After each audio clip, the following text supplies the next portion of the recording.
So, how did Jimmy do in his press conference? Welcome to Michigan Football at the Voice of College Football. I am one of your post-game hosts, Desmond. I am here with my partner, Dre, and we also have Mark Rogers here as well. Before we get started, please like and subscribe. We are heading towards being the number one team channel in the Mark Rogers Network, the Voice of College Football. Please like and subscribe and also share the video out to social media. It helps the channel and helps us for our goal of being the number one team channel. Also, join Mark's main channel, the Voice of College Football, and also join his Discord, which is basically a live chat that is going on 24/7, 365. Dre, how are we doing today, man? Good, good. Excited for this episode. Good, good. Mark, how about yourself? If Dre's excited, I'm excited. That usually means Dre's got something to say. So I'm excited now to hear what Dre has to say. Dre, the floor is yours. Go ahead, my friend. Well, as people may probably know, the Michigan, the Big Ten Media Day was Tuesday, yesterday, and the defending Big Ten champs were the spotlight of the show, as they should be, no matter who it is. Not just saying as a Michigan fan. Oh, look at Mark; he can't stand that. It's okay.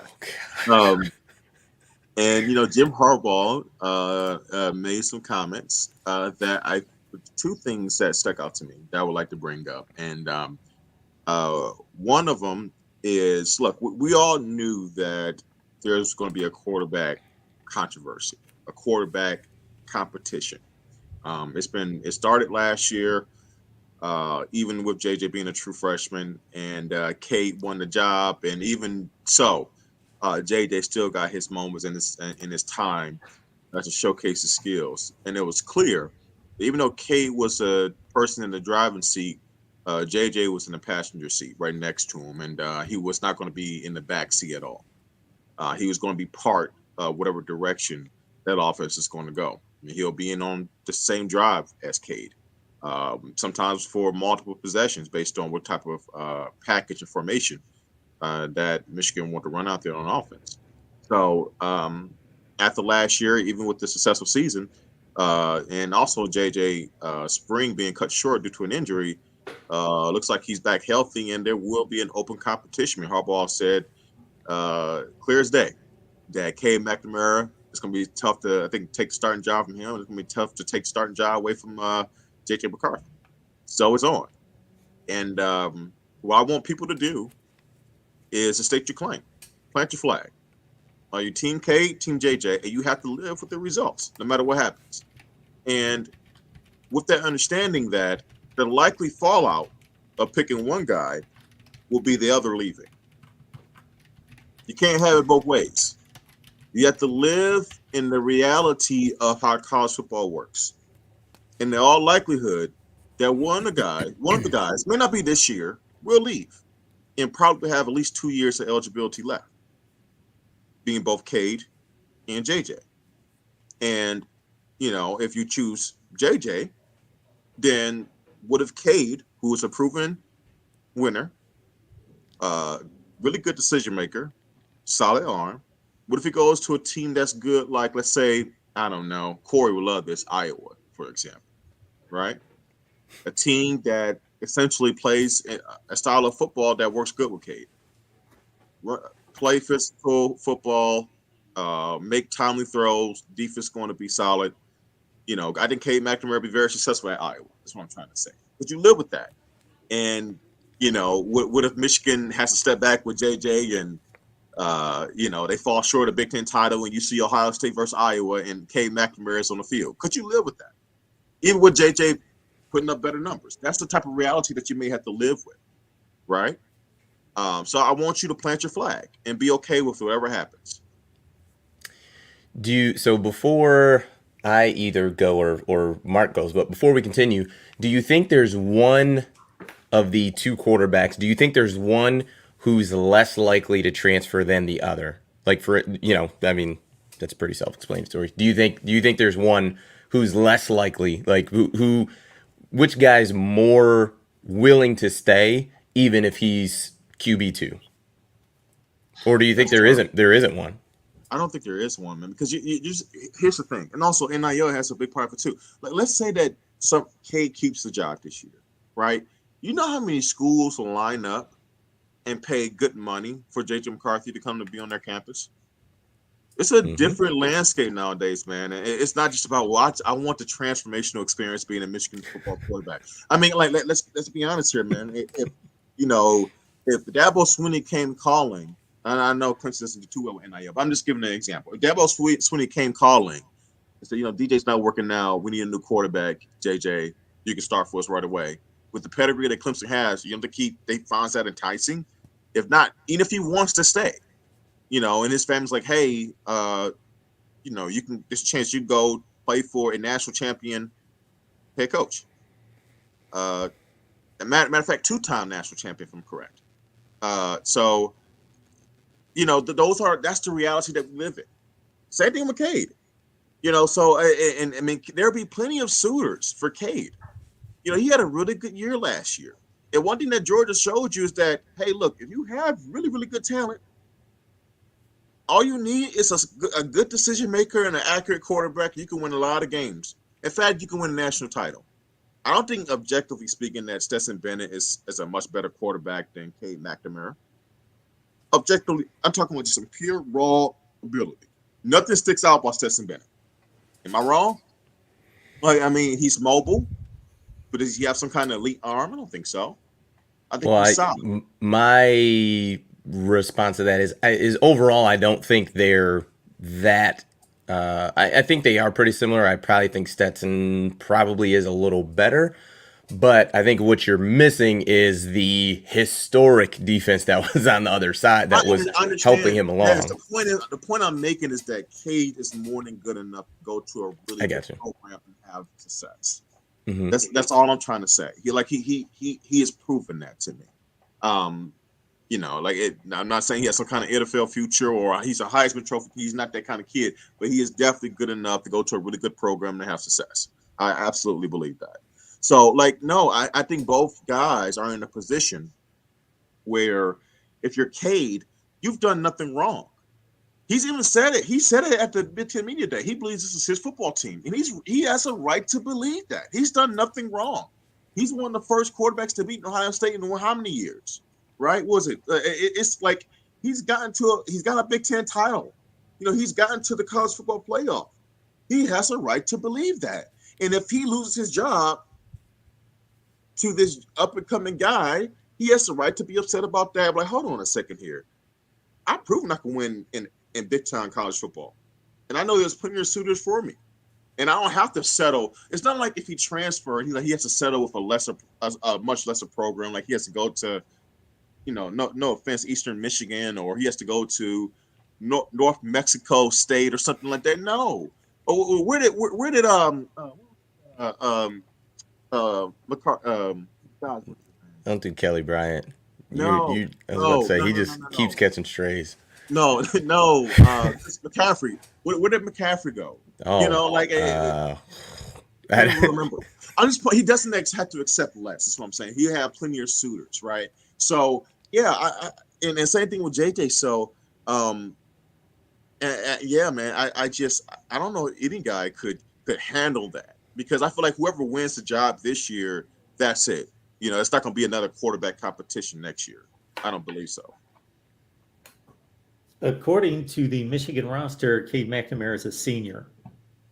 Okay. really? I was a little surprised by that too. Freshman in 19, sophomore in 20, junior in 21, senior this season.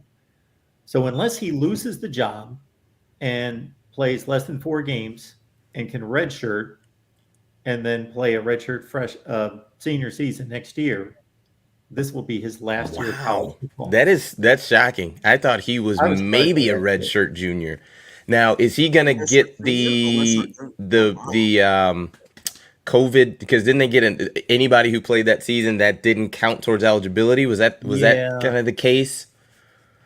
that's what's so confusing about what's going on now with trying to figure out who's eligible and when they're not going to be eligible is that COVID year. So yeah, he may, I guess, until we cycle through everybody who was active at that point, yeah, he may have another year That's interesting. Mark, I have So to believe that. I have to believe that he'll be one of those guys who would definitely ask for a 6-year or 5-year eligible. Was it red shirt? I think De'Aaron King did the same thing in Miami. Like I have a feeling that he'll be one of those kids to find some way to get an additional year of eligibility. Like I just don't see him as a guy who will just graduate and uh, Or like a and- 5th year senior or something like yeah. that. I just have to believe he'll find a way to do that. Yeah, Absolutely. that's interesting. But that's surprising to hear. So maybe he's got. I mean, so let's assume that he'll have one more year after this season. That he gets the extra COVID year and go from there. Yeah, so to clarify something, I looked this up. And why would Michigan, leave it to Michigan to confuse people on its roster?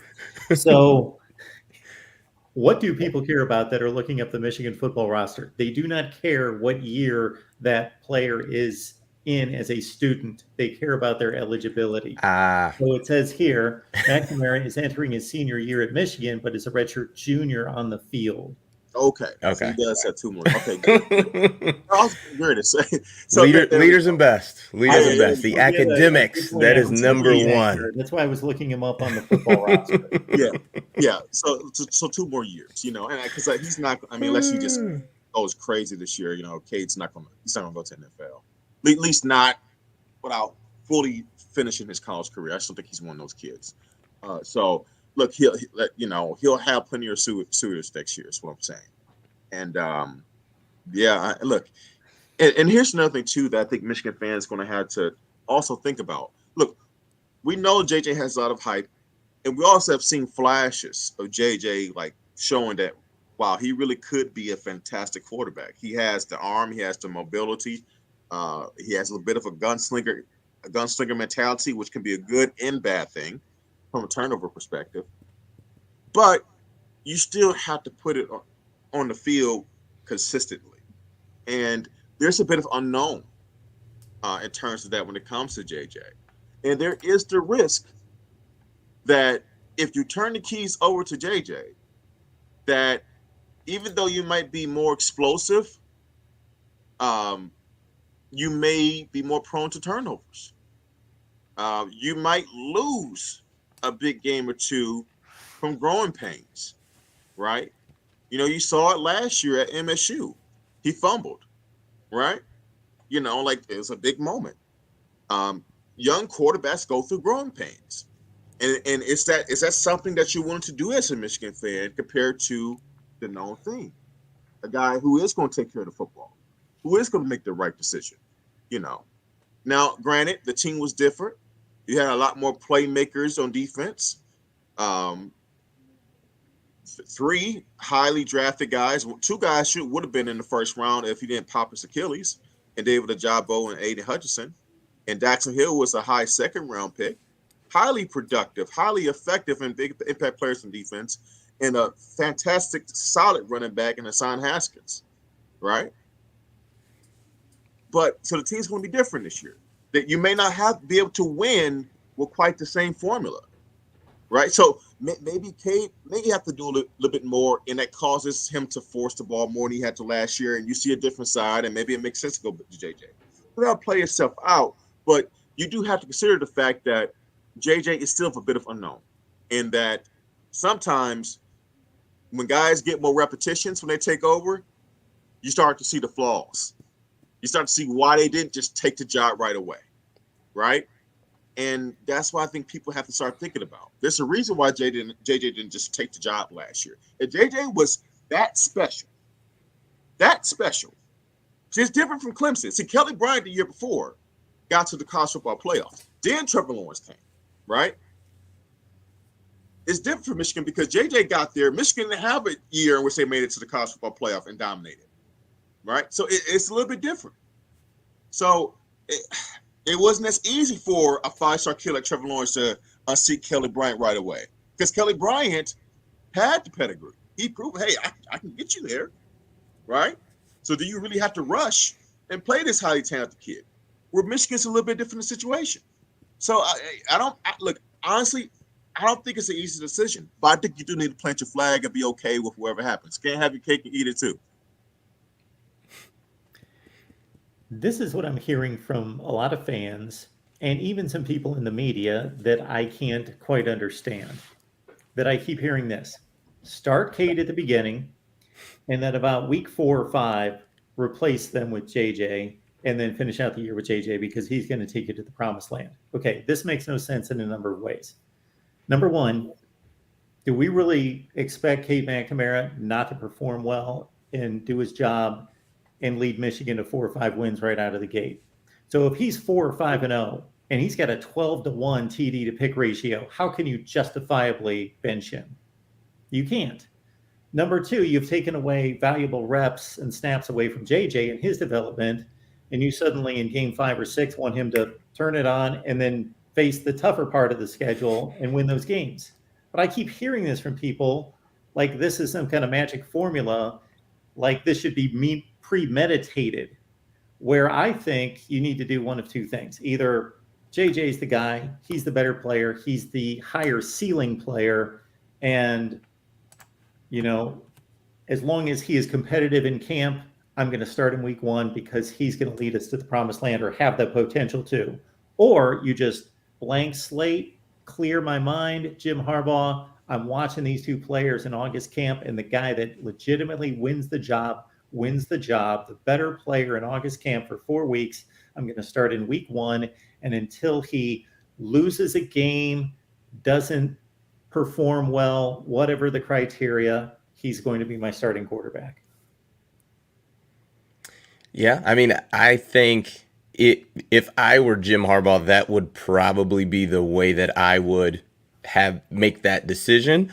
But what I'll ask you, Mark, and I probably know the answer. What if Cade is the better quarterback in August camp, and we end up on a 11-game win streak, and we're you know what I mean? Like and not that that's a bad thing, but I think no matter what, the JJ clamoring's is never going to stop until he is the starting quarterback. I don't think that's going to change, but nonetheless, I mean that still would be a good situation. I don't think any Michigan fan would be upset that you're rolling into Columbus, an undefeated team, probably number 1, 2, or 3 in the nation, and getting ready to play your rival. So I guess I really didn't ask you a question, but that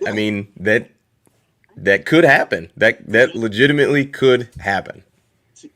With that scenario, Michigan is winning. Then yeah, in general, most Michigan fans are not going to be thinking about JJ too much because like, hey, we're winning. This is great. You're going to be caught up in the moment, and you won't have any anxiety until you see the news that JJ McCarthy transfers. And then you have the fear that, oh God, please don't let this kid go somewhere and then become special, right? Because for one, you also recognize that it doesn't happen that often for Michigan to. Hey, we've seen it this past recruiting season. 2 highly recruited local kids at the quarterback position didn't come here, right? For various reasons. And so it's like, man, it's rare that we get a highly talented kid here. And even though we were winning, he left. And so there will be a bit, especially if he does pop. There'll be let's say somehow Michigan repeats this year, wins the Big Ten title, and JJ McCarthy transfers to Texas A&M, right? And they're loaded young incoming classes that they have, right? And then a couple years from now, you see JJ McCarthy and Texas A&M in the college playing for a national title. And I say within those couple years, Michigan's went on to win a Big Ten title, but they get smacked in a CFP, right? And it's apparent that, hey, what we thought was so far, which is pretty successful and damn good, well, we're not good enough to win a national title because we don't have that difference maker at the quarterback position that JJ McCarthy in this scenario has turned out to be. That's where you may feel that missed opportunity. But within that, you'll try to do a revision of history. Like at the time, like Mark said, you justifiably couldn't bench Cade. So it's a tough conundrum to be in. It's not, and to me, it's not an easy decision. And because of that, there's no way you can get it your way. I mean, get both ways your way. Something will happen. It's just there's no way that both these kids are going to continue down this road and not either accept less of an opportunity.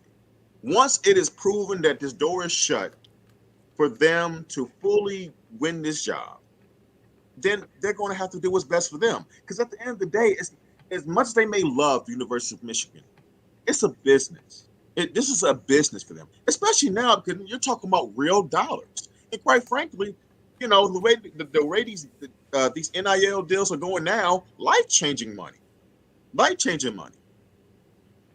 So I'm just saying. Well, and that's the thing too, is because we know how Cade operates. So I would imagine that in practice, he's not going to throw a lot of interceptions. He's not going to make a lot of mistakes. Like he's going to perform within the offense, and he's probably going to do it well. So it's going to be very difficult to kind of piggyback off what you said. It's going to be hard to differentiate and just say, because we've seen JJ play in obviously real game scenarios, but just because a guy, has a better arm and throws it harder to the curl route doesn't mean, he's a better quarterback or he's separating himself. I think we can all agree he has a stronger arm than Cade does, but that doesn't always equate to you winning in beating teams. So it is going to be difficult. Honestly, I think the thing that I'm surprised about, but also am going to give him some credit on it, is Jim Harbaugh and just essentially what he said is that it is an open competition. The best guy's going to play and going to win the job, because that's not been his MO since he's been at Michigan. He has always been a merit-based guy. The guy who has done it is the guy who's going to continue to do it. So for him to even say that, and who knows, maybe Cade starts and he never really gives JJ a shot. I don't believe that's going to happen, but nonetheless, at least he said it. Like, he gave the Michigan fans who really want to see JJ on the field, he gave them some confidence that, well, listen, if JJ comes out in camp and gets it done, we're gonna see number 9 on the field. So I'm at least gonna give Jim credit with that, because that's different than anything he's ever said in the past. And it leads me to think that he may be turning over a new leaf to even have the door open a little bit for JJ to potentially be the starter if he in turn earns it in camp. And that's a great point, Des. And I also believe that the success they had last year, but probably allows Harbaugh to feel a little bit more comfortable with just saying, okay, we had a really good last year, got the monkey off our back, got some people off my back. Maybe I don't have to go the safe route for Cade, and I could truly just open it up. And let's say Cade is exactly who he's been in camp. Good, solid decision maker. And let's say, but JJ is showing such flashes, even though he's not quite as consistent as Cade. He's showing such flashes. And let's say he's built a really good chemistry with Donovan Edwards, and you're like, man, we can go to another level offensively. And let's say in their coaches meeting, they're like, look, Cade has had a good camp. He's been exactly who he was last year. But JJ, allows us, Jim, to add more wrinkles and to be a totally different offense. Jim, maybe because he doesn't have quite the pressure to win this year like he did last year, might be willing to say, you know what, with the way our schedule is set up, maybe we can take the kid who is not quite as consistent, not been quite as consistent in camp, but shown more flashes of greatness, and roll with him and see if we can get him up to speed for the bigger games later in the year. So it's fascinating. Like it really is, because I think it's tough. I really don't think it's an easy decision to make. And either way, there will be a fall off from it. Um, but the good thing for Michigan is that they did decide to go the JJ route, that they definitely have a weak schedule to start the year to allow him to play and to make mistakes, and they should be good enough to overcome those mistakes. You know, that's how I'm looking at it. So plant your flag. Who are you? Team JJ? You team Cade? What's your where you at? Mm. I'm going back and forth a lot on this. It's tough, And man. like I'm truly am torn. And I'm going to shock some people. I'm going to go Team Cade. I'm going to go Team Really? Cade. So you And say start Cade from game one, and outside of a loss or an absolute meltdown, which we know Cade will do. There are some things we can definitely predict with him. Meltdown's not one of them. So you're right, saying from game one, basically Cade's going to start the whole season. yeah, I say start Cade, and yeah, I think you have to start Cade because you know who he is, and I don't say that easily, guys. I realize the potential that JJ has, and I also realize that the trajectory of this program is higher with JJ. But in reality, that's all potential and hope and maybe, right? Because we've seen a lot of look, JJ McCarthy's not the only highly rated, talented quarterback to play at a big time program. This happens every year. And sometimes you think a kid has all the goods and he never quite puts it together. And I'm not saying that's JJ McCarthy, but I'm saying it's just as much of a possibility as it is, if more so. It's more of a bust rate for highly rated quarterbacks panning out than there are for them truly realizing their potential. So there's a very good chance that he never quite puts it all together. And I guess I just rather go with who I know what they can do. And it was damn good last year. And I'm willing to give it a shot and throw the ball out there and let's see what happens. Because if you think about this too, Des, you said this a lot last year. You said that, you know what, I'm really not sure. Remember we brought up the question, like, did we see the cap of what Cade McNamara can do? And I believe your Correct. rebuttal to that was you weren't sure because of the lack of expansion in the passing game for a majority of the season. Mm-hmm. Cade's best statistical game to me was at MSU. It was a loss, but Cade played fantastic.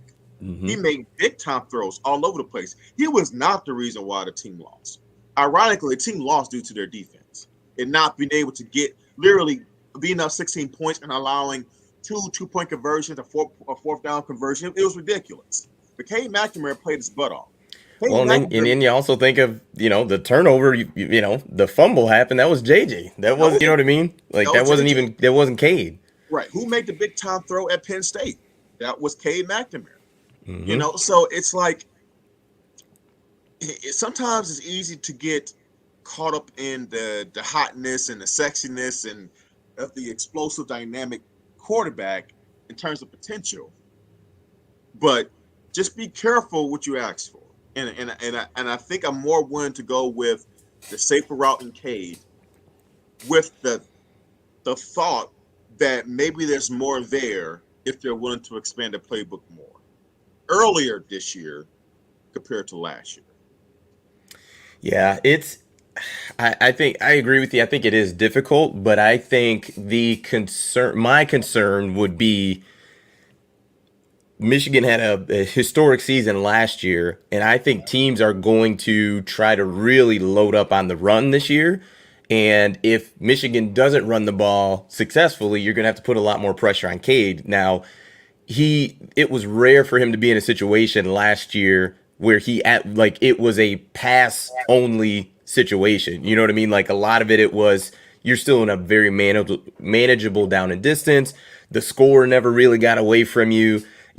Outside of the CFP, score never got away from you. Even in the Michigan State game, that was nip and tuck the whole entire game. So it was never, outside of that last drive, it was never, we have to throw the ball.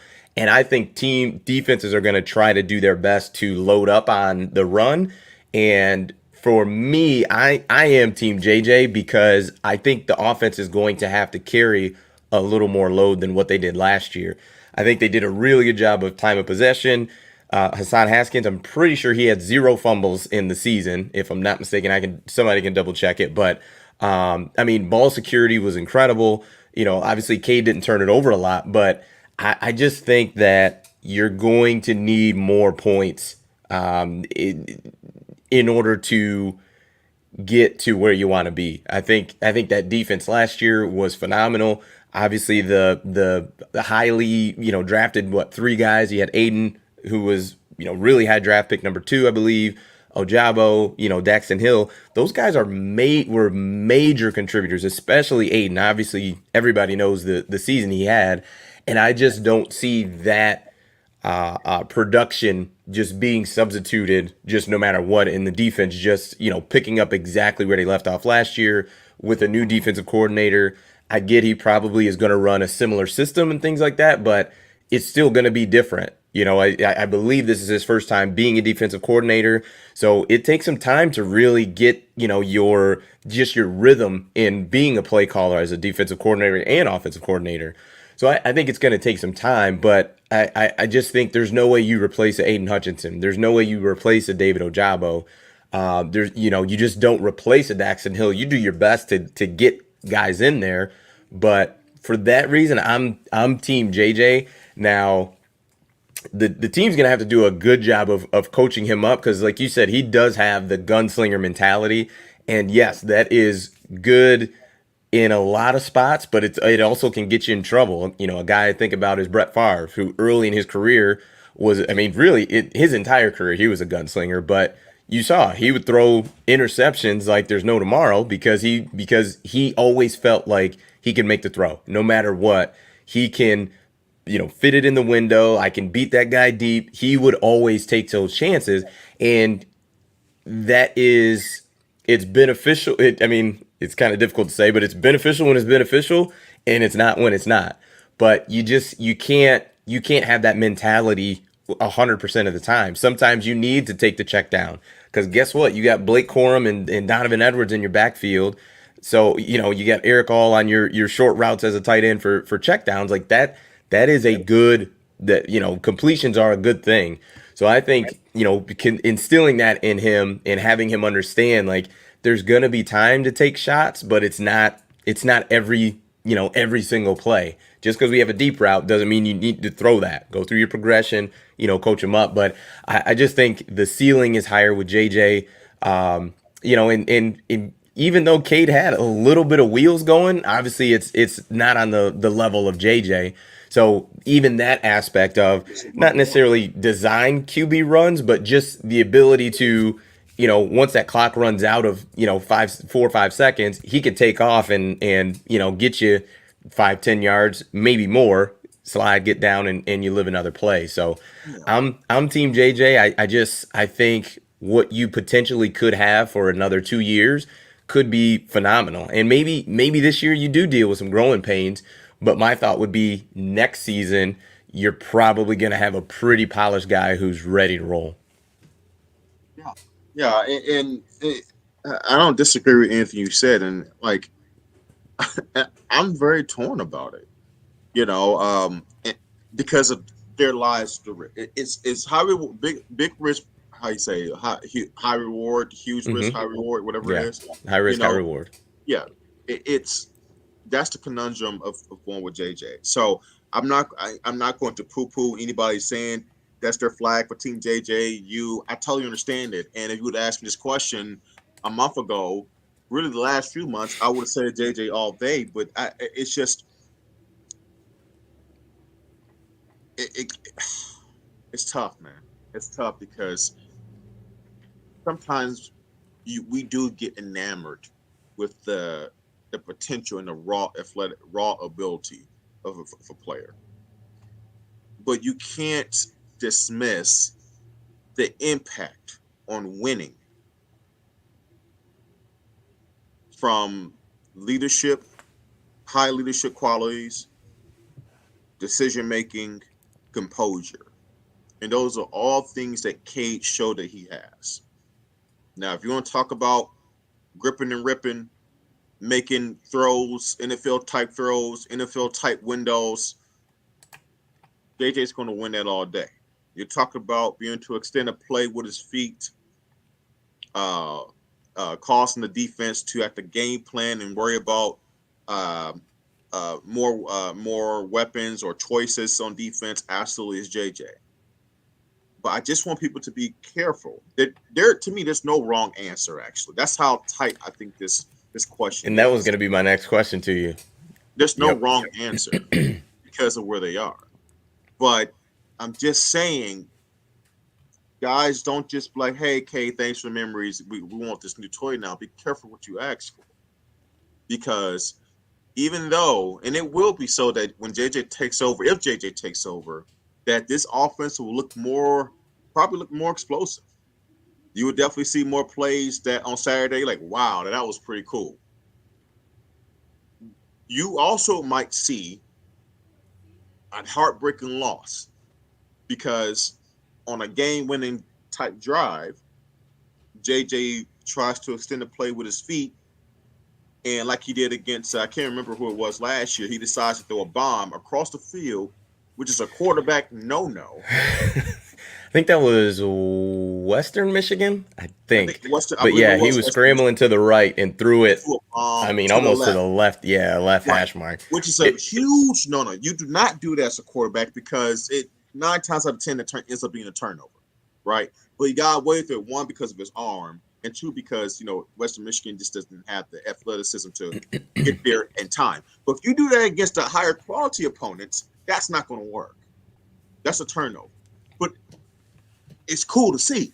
It's like, man, what a play, right? Those are the type of plays that Brett Favre would make. Dude, and the big house was going crazy too. Yeah, I remember watching it. Just was. I was like, wow. But at the same time, I'm like, ooh, that wasn't a good decision, but that was a great play. And that's the whole Brett Favre gunslinger type thing. It's like, man, those are incredible plays. But if you think about, and I'm not saying JJ McCarthy is going to be Brett Favre. I'm talking about stylistic type of play that Brett Favre at one point in time broke the NFL all-time passing touchdown record. He also broke the all-time interception record. Like you live and die by the gunslinger, right? And it can hurt you a lot, both interceptions and fumbles, because you're trying to make a play. And so you have to live in the reality. If you go with JJ, you might have a heartbreaking loss. And are you okay with that? Are you okay with JJ trying to make a play for a game-winning drive, and he tries to throw? He makes an ill-advised throw because he thinks he can get it there, and it ends in a pick, and we lose the game. Yeah. Well, so here's 2 questions I have, and I should probably answer or ask them one at a time. So first question is, let's say your team Cade, you planted your flag. So my concern is the future, right? Let's forget about these 2 quarterbacks and how their careers end up.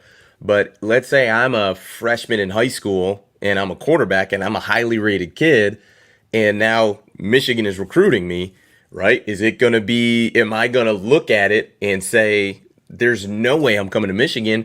You just had, the number 1 quarterback in that class come to your school and you didn't even play him. Like, why would I come here? Right? Like, because that kind of comes into play now. Would you say? That's already the case. Did you not see a lot of these top quarterbacks? They're not banging on Michigan's door already. So, but still, Michigan was in the top 4, top 3 for both of those guys. You know what I mean? But part of that, honestly, dude, I don't think it matters. I think what kids care about more or less is it's more style of play than anything. Because, I understand what you're saying, but here's my thing. Could you make that argument on Dante Moore and CJ not committing here?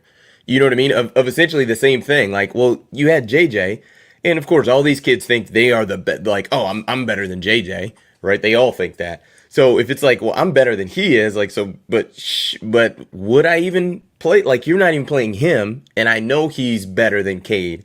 Like, you know what I mean? Like that's something that you'd have to think about too. Like the next, the future essentially is okay. If we go with Cade, yeah, I get everything that you said on him, but I think number one, Michigan's ceiling is higher with JJ, and Absolutely. you've got to now think about that for the future, right? Because the 5-star kids that go to Clemson, they're playing. The 5-star quarterbacks that go to Alabama, they're playing. The 5-star kids that go to Texas and Texas A&M and now USC, Oklahoma, those guys are playing. They're not splitting time. Once Caleb Williams got the job at Oklahoma, he had the job at Oklahoma. You know what I mean? So that unfortunately, that's the game you kind of have to play too with college football. Is yes, you're making the decision for the now, but you also got to have to make it for the future too. No, I understand that, and look, I guess it also depends on what do you really care about, too. Is winning this year, it, winning as many games as possible this year the most important thing for you, or is it, I don't know, taking a step back potentially to maybe have a chance to win on a higher level than you ever had before since 1997, which is winning a national title. That's what you're essentially probably will be setting yourself up for that type of scenario if you go with JJ. Potentially having some bumps in the road this year. Still, you'll win a lot of games. For one, your schedule's weak, but you're going to win a lot of games. JJ's still very talented. You're going to win most of your games, but you may drop one or two. You probably shouldn't. Potentially, if you go with JJ, just due to bumps in the road compared to Cade, but maybe from that experience this year, going to next year with JJ, Donovan Edwards, those type of kids being juniors, maybe you're really ready to go for a national title run. Potential, it could happen. Compared to Cade, you're probably your best choice to repeat as Big Ten champs. So that's what I'm saying, See, man. I'm not sure you have to. I'm not sure. I'm not sure you have to pick one. I think both of those things can happen together.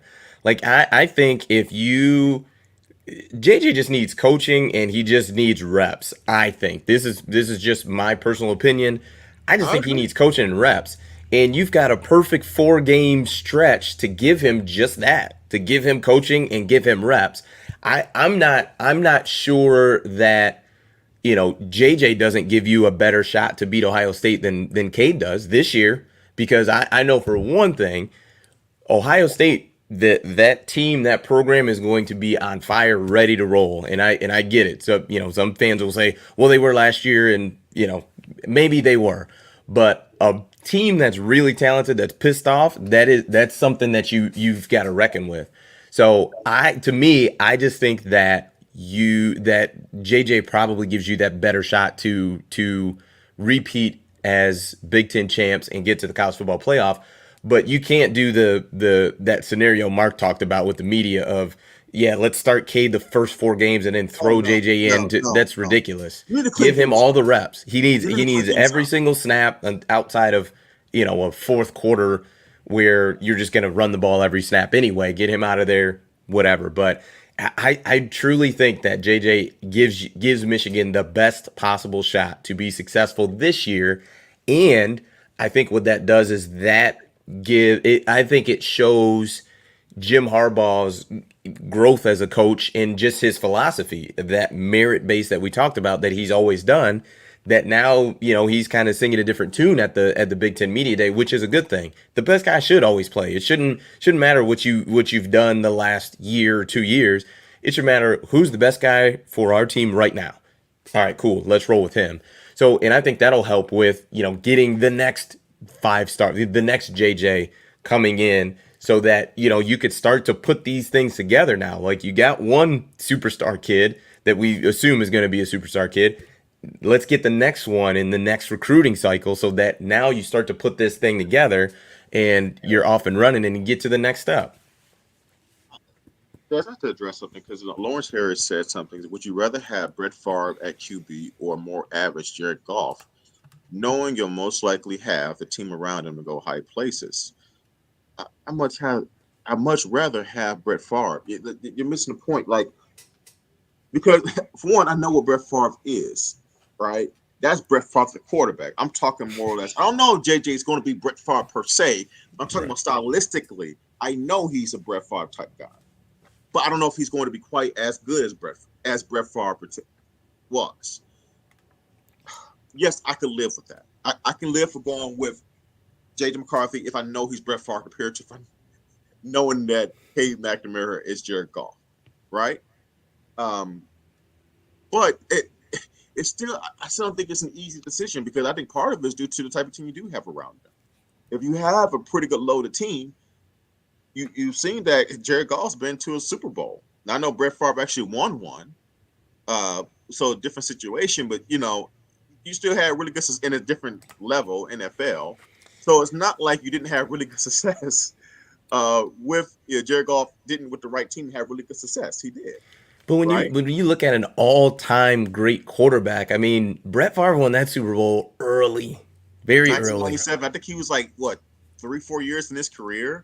That was early. It I was mean, early. and He didn't that's the really thing win too. much Like, yeah, after that. that's great. But after that, you know what I mean. Like, it can get you in trouble. They can. I mean, yeah, that's a silly question. I mean, yes, you'd rather have Brett Favre, but I'm not. Valiant effort puts a great game manager wins a Super Bowl. Show that to me. I mean, what great game manager have we seen outside of Trent Dilfer, who had a historic defense? Like, you Honestly, know what I mean? pre what 2011, you probably can find a couple game managers. I think Brad Johnson for Tampa Bay was a game manager. Yeah. Trent Dilfer. It was a lot. But also too, was but different still, football. those are two historic defenses that you just mentioned, Yes, though. yeah, You know what I those two mean? Bucks, those two Bucks They in the were, 2008. yeah, Hey, Hall of Famers everywhere. Okay, correct. yes. Does Michigan have that on their No, defense no, today? no, Okay, absolutely. then let's They're exceptions. right. Absolutely. That's a good point. That's like, I didn't think about how great that Bucks defense You was. literally pick like two of the top, I don't know, 5 all-time defenses. Yeah, no doubt. And so that's the where you better have an all-time great. I mean, and like from college football This ranking man said standpoint, Tom Brady. Go ahead. Sorry. I see Eli in the same conversation as Brady and Wilson. I need someone to explain that. No, these are the great game managers that he mentioned. Tom Brady, Russell Wilson. All right. Okay. Cool. Well, Go ahead. hold on. I will say this: Russell Wilson with the Legion of Boom early in his career was more of a game manager. I will say that. And once again, you are mentioning a great defense. Like Yes, this is an exception, right. One of the We're not Legion of talking Boom, about the yes. norm. Like we are talking about 100%, you know. 100%. Heck, even Big Ben when he won it in the first one in 06. Mhm. I mean, what really any year with the Steelers? I mean, for one, I think Big Ben was a little bit better than the game manager. But if you want to say Big Ben, his what was I think that was his That was like his second year. Oof. Yeah, I It think wasn't his his second rookie year. He was young, man. It was his Yeah. second year in 06. That still is how many Hall of Famers on that Steelers defense? I mean, my God. Mhm. Probably had guys like Troy Polamalu, Casey Hampton, Joey Porter, Larry Foote. Palomalu was there, I'm pretty sure. I I said mean, Polamalu, yeah. Larry Foote, Michigan Wolverine, Larry Foote. Just dogs everywhere. So look, yes, you can win a high level for this NFL, different game. You can win on a high level, but you better have the exception of a fantastic defense, which goes back to Georgia. Stetson Bennett was not a great quarterback, but he had an exceptionally historic college football type defense, right? So I understand what people are saying, but Michigan has neither of that. We're not on that level, and so that's where the appeal to JJ is because JJ maybe is that secret elixir that he's so dynamic that he can get us to that level. And I'm not saying he can't, and I'm not going to be banging on the wall and upset if JJ takes over. I like JJ. I'll be fine with that because what it tells me, Des, if he won a job, that means he was a better guy in camp, and I'm good with that. And that would give me more solace. But as of now, I feel a bit more comfortable with the guy I know, and that's just it. I mean, people can get upset at me because it almost as if I'm saying, "Oh, JJ sucks. He's not going to make it." I think JJ can be fantastic. I do believe JJ gives us a higher trajectory. We're not arguing different things. I'm just saying that beware of the risk of going with JJ compared to K, and that it could potentially backfire. That's all. Recognize both sides of it. And don't just think that JJ's a done deal. We don't know that. We do not know that, and just keep that in mind. Yeah, I mean it's like I said, and maybe by the time we get to Ohio State, we're gonna see that this Michigan defense is historic and Yes, better than what we thought. yes, hold on. I want you to finish that thought. Trill, don't you trolling? Do you listen to me and Des? We disagree a ton. Dude, people should hear our phone calls. We disagree a ton. A ton. Dude, this is not no echo chamber, baby. You know, Yeah. we do not create false narratives to just go against each other either. And that's why I think why me and Des work well, because we talk about this. Like, if we agree on something, we're gonna agree. But if we disagree, we're gonna disagree. But I guarantee you guys, we don't have no pre-made talking points. This is really how we feel. And it's just it. I have no problem telling Des that he's wrong. He definitely has no problem telling me I'm wrong.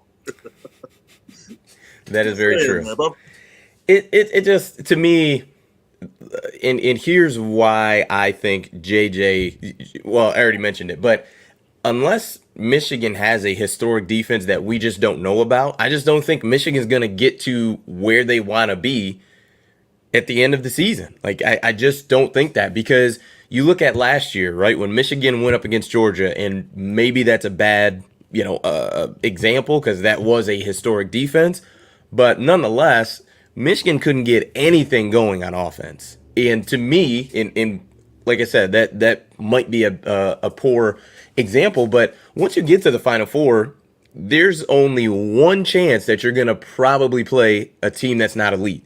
And that's if you get the number 1 seed and you play the 4 seed. Because from most of what we've seen, there has been some years that's not the case. Most of what we've seen, the 1-4 matchup is a foregone conclusion. So if you're number 2, you're number 3, or number 4, you are going to play against an elite team. An elite team is not just going to let you run the ball all day long, 30, 40 times for 150, 200 yards. So to me, if you're trying to prepare for an elite team, right, like Michigan has the outlook that, yeah, we plan on winning the Big Ten, playing in the Big Ten championship, winning that, and going to the college football playoff. Well, if that's the case, you need to prepare for that today. You need to be ready for that. You need to start preparing for that in game 1. So that means getting that offense as dynamic as you can get it, so that when you do go against, a Georgia, Alabama, Clemson, et cetera, that you're ready to roll. Like you can go to, a counter punch. It's not just, well, if we don't run the ball, we're pretty much dead in the water. It's, oh no, we've got play action. We've got, we could throw the ball too. We can throw it over your head. So to me, that's I just don't see Michigan having a historic defense, or even a defense that was better than this year. So because of that, I need to have JJ out there, because he is more dynamic and is going to, in my estimation, produce more points for the offense and the team. he just gives the defense more to worry about. And Ed Rogers pointed out Ohio State won as a 4. What was that? I think that's the first year to CFP versus Alabama, when they beat Alabama. So, Yep.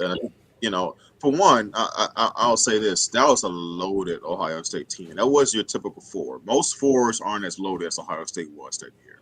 That was a very and so most 4s, and I'll put it this way: most 4s in the outcome every year in the college football playoffs is why a lot of people aren't for expansion. Of the playoffs. Because you're like, you can't even get 4.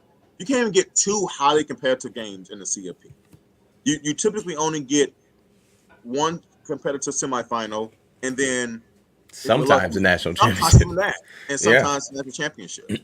So it's typically 1, 2, 3, really 1 and 2, and then there's a slight drop off on 3, and then even bigger slight drop off on 4. That's really how it's been. I think the only case scenario you may see a 4 beat a 1 is if it's like it's really a 1 or 2 team but they had like a major injury like an injury at quarterback or something like that caused them to lose a couple games. Like let's say, well, you remember when gosh, what year was that? When maybe 2 years ago when Trevor Lawrence got hurt and DJ had to take over for Clemson. Mm-hmm. Like a scenario like that where like a star quarterback for a really good program gets hurt in the year and the backup is good but he's not quite able to. He caused them to drop a game or two, but somehow they still make it to the CFP, and then the star quarterback comes back, then you may have a chance to upset a one, something like that. But more times than not, yeah, four, like you said, Des, you really don't got a shot because you're not on that level. You're just not. Yeah. Well, So, we've had Cincinnati. We've had a couple years Notre Dame, couple year 1 year of Oklahoma, I think. I mean, we've had some lopsided games in that 1-4 matchup. So it'll be interesting. Definitely we'll keep an eye out on training camp and see how that goes. These next couple of weeks will be big because if Harbaugh is sticking to his word, these practices, these passing sessions and stuff like that, they're gonna matter. I'm sure they're gonna all go into the decision of who's gonna start and who's gonna be the guy. So it'll be interesting to see, man. No, and it is, and here's the thing too. Whoever he chooses, I don't think it's any. It should be exciting. It's exciting if he goes to Cade because that should tell you that Cade, if Harbaugh was true to his word, it was a true open competition. That would tell you that Cade won it fair and square, and that he's prepared to lead this team. And you're returning for the first time since 2004. You're starting the season as reigning Big Ten champs. Either way, we're all winning as Michigan fans here, right? This is exciting. We're starting the year fresh as champions of the conference. It feels great. And if he goes to JJ, it's excitement because not only are we the reigning Big Ten champs, but now is there room for more in this upcoming year? Can we dream for more? So it's a tough problem to have, but it's a good problem to have. I think that's a good way to put it. So no one's wrong here, guys. We can agree to disagree, but I think you have to recognize. I just don't think it's an easy decision, And there are pros and cons to going with either guy. May the best man win. Absolutely. And hey, we're getting close. It's sad. The summer is. I don't want to say it. It's exciting that football is really close to being back. Look, next month we will have our first game. So that's pretty wild. So our once a week is going away. Now we're twice a week. Let me ask you something, just to make it not to be mean. How many people you think are going to watch the Northwestern Nebraska game in Ireland? When is it being? If it's like 5 a.m, I don't think anybody. But goodness, I saw that and I'm like, who cares? Yeah, if it's week 0 and nothing else is going on, then absolutely I'm going to tune in. But I'm not gonna, stay up till 2 a.m. to watch that. We'll probably be on the stream. Year, man. Scott's got to guess. He has to get at least 8 wins this year, man. I know he can't. How long can that guy keep surviving? He's on the Harbaugh. He's getting to that Harbaugh. No, man. He's the golden boy, man. They love him there. They love him in Nebraska. Yeah, he, great player, did well at UCF, came home. Yeah, he's not going anywhere. And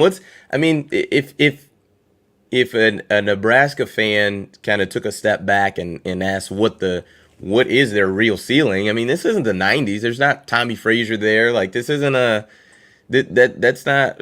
Show me the 5-star recruit that they have on campus that can, be a game breaker. They've got that running back, but what is Scott Frost supposed to do? I guess is my point. Like, yes, he needs to recruit much better. I'll give you that. But with the talent he's got, 500. That is, to me, that's the ceiling. That's it. And who are you gonna get? Who's dying to come to Nebraska and coach him? If you do the golden boy like that, then what the heck are you gonna do to me? Yeah. Well, We shall see. It's been a great show, guys, and we'll see you next week. Sounds good. Peace. Peace.